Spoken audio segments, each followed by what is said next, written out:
Yo, what is going on, everybody? It is Screwball Toy Hunts back here with another Marvel Legends discussion video for you guys today.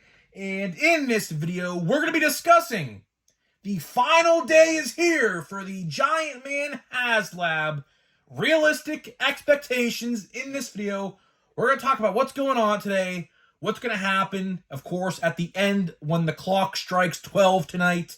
Today's the final day, so we're going to talk about it. So before we get into that, thank you guys so much for joining me on this video today. Can we get a minimum of 100 likes on today's video? That's the best way you can help me grow this channel, is by hitting that like button. And speaking of growing the channel, we are doing a giveaway. We are giving away a Marvel Legend of your choosing. All you got to do is be subscribed, like this video, turn on the post notifications, and comment your favorite memory of all time with Marvel Legends, and I will pick the winner once we hit 3,000 subscribers. So there is that. So I'm not going to waste any more of your guys' time. I do want to say, though, before we get into it, thank you for all the support on the last couple videos. You know, a lot of you guys do like these Ant-Man or Giant Man discussions.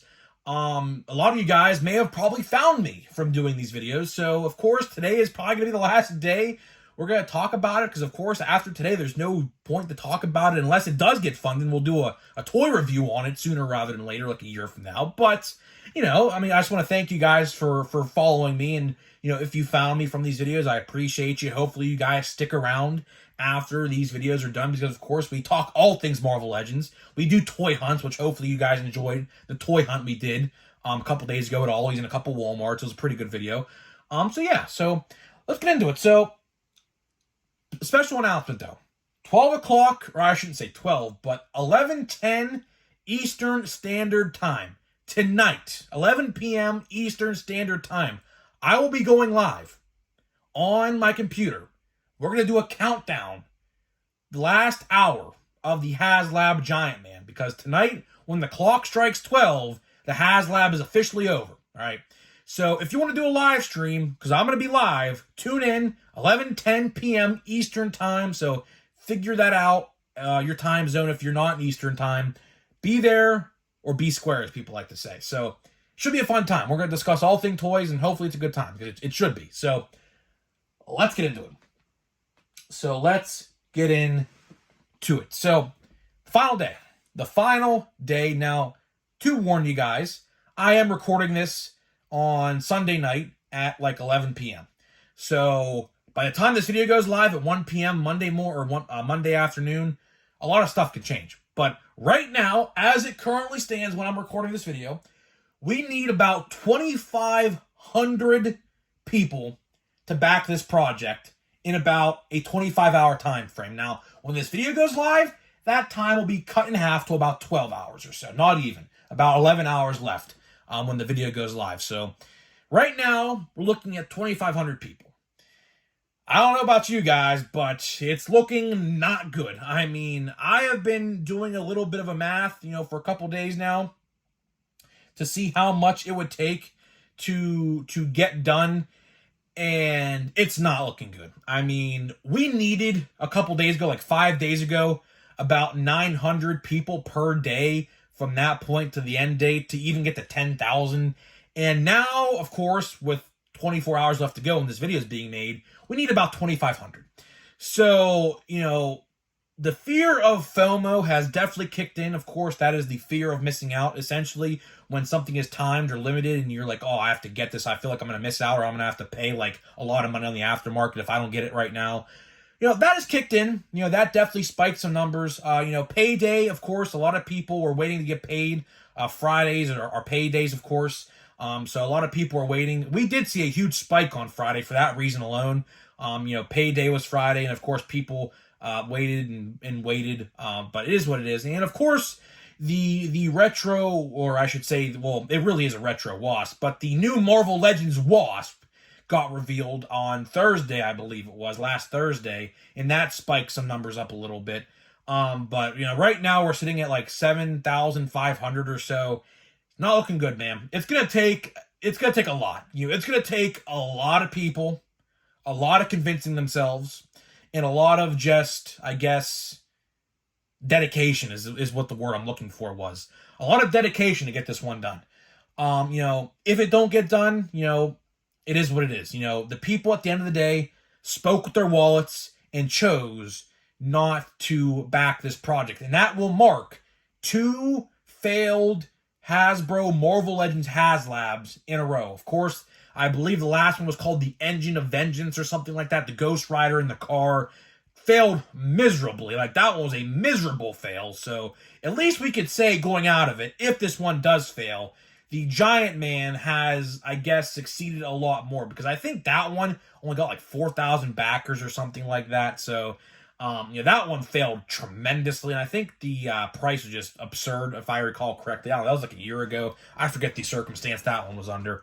But, there was a lot of things. There was definitely a lot of things that Hasbro could have done differently, and the Marvel Legends team over at Hasbro could have done differently to promote this product. I do think the lack of tiers, and what I mean by that is the scroll head and the zombie head, I do think that was a very glaring issue from the start with this. I genuinely do think those alternate heads should have been in the product on the tier 1. There was a huge just misunderstanding, I think, with what Hasbro thought that we wanted. A lot of people were like, $200 for a figure like that is just not enough meat on the bone for me, and that's completely fine. That's completely understandable. It is what it is.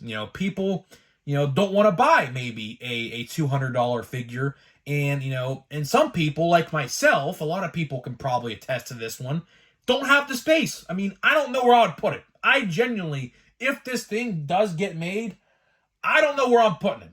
I don't. I truly have no room, unless I can put it on top of a bookshelf with my Legends on at the very top, and it wouldn't even it wouldn't even look right. It wouldn't even look right. You'd just be standing there. So I don't know. That's another thing. A lot of people are saying, well, I don't have the space to put it anywhere, and that's completely fine. I agree with you. I am in your same way. I am in the same boat that you guys are in. Believe me, I don't have the space either to put it anywhere. But I definitely think where Hasbro went wrong with this is they didn't put figures in the tiers. Now, a lot of people wanted a Wasp and a Yellow Jacket in the tiers themselves. Some people were for it. A lot of people were against it, simply because you're putting definitive characters of Ant-Man or Giant Man in a set like this, locked behind a $200 paywall. But here's my counter to that. You could have easily put an alternate costume on Wasp and something else on Yellow Jacket. So that way, when the real definitive versions come out on mainline, like we're seeing with the Wasp, you could have done that. And to burst your guys' bubble, that Wasp figure that we're getting is not even the definitive look for Wasp.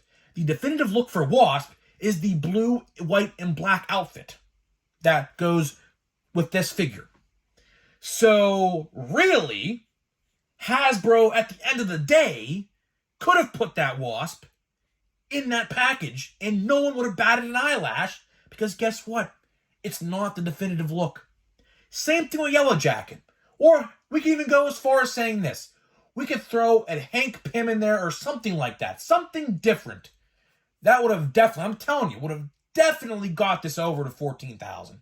If you would have put a Wasp figure, the one that we got revealed, for example, it's not even the definitive look. And if you want to look at the definitive look for Wasp, look at the retro card figure we got in 2018. That is the definitive look. The blue, black, and white costume is the definitive look, not the black and red. The black and red is an alternate gear that she wore, right?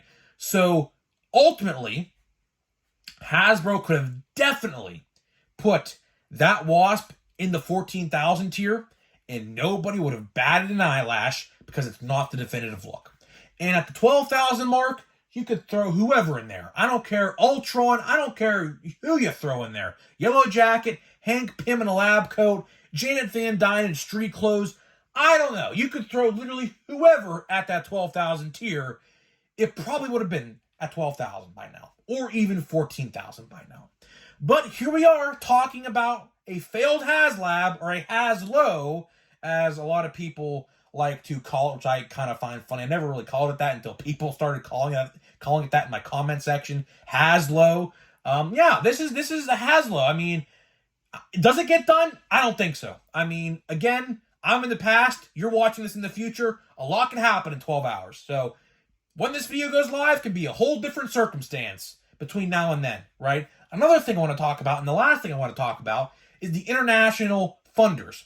Because apparently, I saw a lot of people talking about this on Facebook and Twitter, is it costs like almost double to get it done if you're like in the UK or something like that. Which, if that's the case, that's shame on Hasbro. And I do believe it's the case because Mattel and the WWE team had the exact same problem this past May with their funding project that didn't get funded. Because in order, first of all, the set for the WWE, I believe, if I recall correctly, was $400. To get it done, if you're like in the UK or something like that, was $500 plus. So the fact that you have to pay more if you're international, that was a red flag. And that's another reason why I think this is not getting funded, because people over there, which there's a lot of them, believe me, a lot of people overseas in any country would love to have this done. But if they have to pay extra, like 100 or 200 extra, then like that's what they claim they're doing. They claim that's what they're paying. Then yeah, that's a huge problem. That is an absolutely huge problem. But again, international shipping, I don't know the logistics of it. I'm not someone who looks into that, so I don't know the situation. I don't know the situation with that because obviously I don't pay attention to that. But to wrap this video up, if this doesn't succeed, I won't be surprised. I won't. Hasbro has done literally everything wrong in this funding period. If they would have revealed that Wasp figure that they revealed last Thursday at the start of this backing project, I think a lot of people on day one would have probably jumped on it. Probably. I also think the fact that we're only getting heads as additional tiers was a huge fail. Those two alternate heads, or face plates, or whatever they even are, because that's what I think they are, face plates, they should have been in the main 10,000 tier themselves. That is where I think this all went wrong. It's sad that it's not going to get funded because I truly, you could go watch the first video I talked about it. They had 4,000 backers in 1 hour after it got officially brought on the site for funding. 4,000 people. I said this is an absolute slam dunk getting funded the whole way. But people talk with their wallets. A lot can change in 45 days. A lot can change in 45 days. At the end of the day, people talked with their wallets, people made their decisions, and they're ultimately deciding, hey, this ain't worth it. And to that, it is what it is. You can't be mad about it, you can't be upset about it, because I'll tell you what, I'll tell you one thing. I'll tell you one positive takeaway from this, which Hasbro might not want to hear, because this may ruin their funding to get this project done. But I firmly do believe sometime down the line, don't know if it'll be next year, don't know if it'll be 2025, probably 2025, there will be a Giant Man Build-A-Figure and or a 6-inch counterpart to what we're not gonna probably get, let's put it like that, in the Haslab Giant Man. I can almost guarantee you. Now, it's not gonna have all the bells and whistles. It's not going to have all the additional heads and things like that. But I can almost promise you this. They're not going to make a Wasp and not have a plan to release a Hank Pym Ant-Man. I'll just say it like that. So whether it's going to be a Build-A-Figure down the line, which I could definitely see, like a Cassie Lang style Build-A-Figure with, like that kind of thing going on, like something like that. I could definitely see that happening. So I don't know. Because they're not going to release a Wasp without a Hank Pym Ant-Man, because that would be an alternate, or I shouldn't say alternate, but an ultimate fail. So I'll leave you at that. We'll be back tonight, 11 o'clock about Eastern time. Be there. We'll be discussing all things Giant Man for like 50 minutes to an hour, however long we're going to stay on there. We'll just stay on there till we're off there. How about that? So hopefully I'll see you guys tonight on the live. Put your notifications on. put that bell on to make sure you are notified when we go live, because I'm just going to be live and I'm going to start talking. So hopefully you guys, I will see you guys there tonight, and I'll see you guys in the next video.